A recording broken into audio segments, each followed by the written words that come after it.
Two top U.S. generals have said they recommended keeping a force of 2,500 troops in Afghanistan, ahead of the full U.S. withdrawal in August.Testimony by Gen. Mark Milley and Gen. Frank McKenzie to Congress seemed to contradict President Joe Biden, who said he did not recall any such advice. The Taliban took power in August, after rapidly advancing through the country.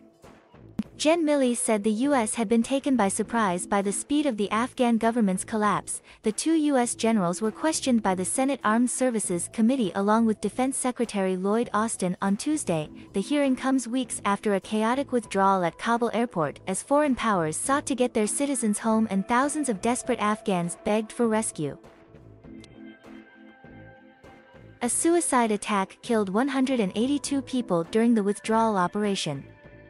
13 U.S. service personnel and at least 169 Afghans were killed by the airport gate on 26 August. Gen. McKenzie, who as head of U.S. Central Command oversaw the withdrawal from Afghanistan, said under questioning from Republican senators that he recommended keeping a small force of 2,500 troops in Afghanistan. This appears to contradict President Joe Biden's assertion to an ABC journalist on August 19 that he did not recall anyone giving him such advice. Gen. Milley said that he agreed with the recommendation, but when asked by Alaska Republican Dan Sullivan whether Mr. Biden's comments were a false statement, he refused to give a direct answer. Later White House spokeswoman Jen Psaki addressed the issue.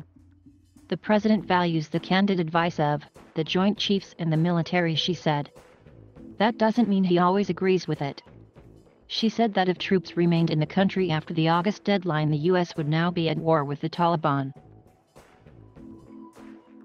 Mark Milley, Lloyd Austin, and Kenneth McKenzie may have been testifying before Congress, but Joe Biden's own words did the most damage to the president on Tuesday. Republicans hammered the president for recent statements that the generals, either explicitly or indirectly, contradicted. During an August interview, Biden insisted there were no generals urging him to keep some U.S. troops in Afghanistan to prevent a Taliban takeover. Both Gen. Milley and Gen. McKenzie said they thought those troops were needed and, at one point, the latter said he told the president as much. Republican senators also questioned why Mr. Biden had promised to keep the military in place until all U.S. citizens were evacuated, given that there are still Americans in Afghanistan weeks after the final withdrawal. Finally, both generals firmly stated that al-Qaeda is still present in Afghanistan, directly contradicting Biden's earlier statement that the terrorist organization had been eradicated. All that gave Republicans ammunition to accuse the president of lying to the American people. Mr. Biden didn't have to make such sweeping assurances.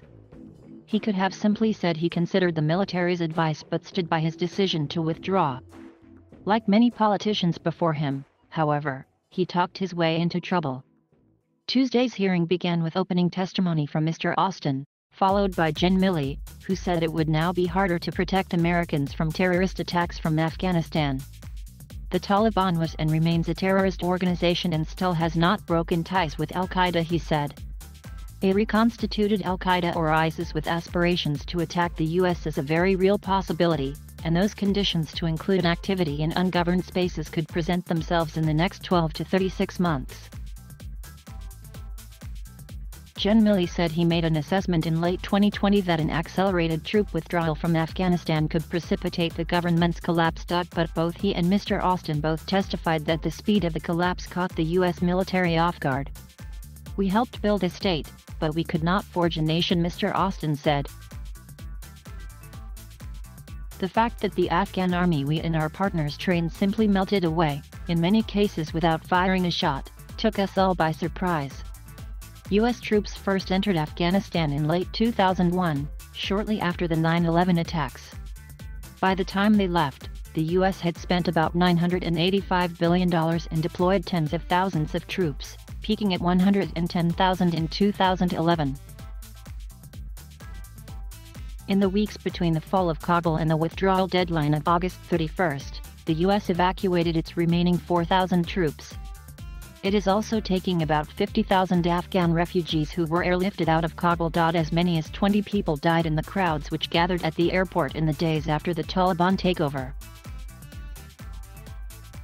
It emerged recently that Gen Milley held phone conversations with the Chinese military following concerns about then-President Donald Trump. The phone calls were revealed in a book by journalist Bob Woodward, who also said Gen Milley had told his staff that if Mr. Trump ordered a nuclear strike, then he would have to confirm it before it was carried out. Top Republican Senator Marco Rubio has described this as treasonous. But Gen Milley told the hearing the calls were coordinated with then Defense Secretary Mark Esper and his acting successor Christopher Miller. I am certain that President Trump did not intend to attack the Chinese, and it was my directed responsibility by the Secretary to convey that intent to the Chinese. My task at that time was to de-escalate. My message again was consistent: stay calm, study and de-escalate. We are not going to attack you. Thank you for watching. Please subscribe.